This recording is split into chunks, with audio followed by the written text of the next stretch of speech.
മറ്റു കാര്യങ്ങളും. അൽഹംദുലില്ലാഹ് വസ്സലാത്തു വസ്സലാമു അലാ റസൂലില്ലാഹ് വഅലാ ആലിഹി വസഹ്ബിഹി അൽഫായിസിൻ അല്ലാഹ്. ആശംസിക്കേണ്ടതില്ല. കൂറ്റമ്പാറ ഉസ്താദ് പറഞ്ഞ ആ നിലക്ക് നമ്മൾ മാതൃകാ പുരുഷന്മാരായി ജീവിക്കുക. ഹാലു റജുലിൻ ഫീ അൽഫി റജുലിൻ ഖൈറും മിൻ അൽഫി റജുലിൻ ഫീ റജുലിൻ.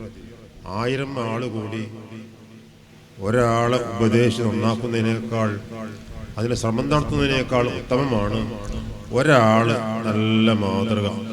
അവൻ്റെ വസ്ത്രം, അവൻ്റെ പെരുമാറ്റം, അവൻ്റെ സാമ്പത്തിക ഇടപാടുകൾ, അവൻ്റെ നിസ്കാരം, അവൻ്റെ ഖുർആൻ പാരായണം, അവൻ്റെ വീട്, അവൻ്റെ ഭാര്യമാർ, അവൻ്റെ മക്കൾ, അവനുമായി ബന്ധപ്പെട്ട എല്ലാം മാതൃകയാകുന്ന അവസരത്തിൽ അറിയാതെ നമുക്ക്, നമ്മുടെ താജുൽ ഉസ്താദ് അവറുകൾക്ക് എല്ലാവർക്കും ഖബറിലേക്കുള്ള വലിയ സമ്പാദ്യമായി മാറും.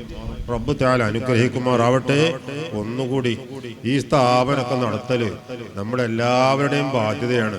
കൂറ്റമ്പാറ ഉസ്താദ് പറഞ്ഞതുപോലെ ഒരു വെള്ളിയാഴ്ച കുറച്ചാളോട് പറഞ്ഞാൽ, അല്ലെ മറ്റേതെങ്കിലും ദിവസം ഒരു 50 കിലോ അരിന്റെ കാശ്, അല്ലെ 10 കിലോ അരിന്റെ കാശ് ഈ രൂപത്തിൽ സംഘടിപ്പിച്ചിട്ട് പരമായി നമ്മളെ കൊണ്ട് തന്നെ ഈ സ്ഥാപനം നടന്നു പോകണം. അല്ലാഹു തആല അനുഗ്രഹിക്കുമാറാവട്ടെ. ദുആ വസിയത്തോടെ അസ്സലാമു അലൈക്കും.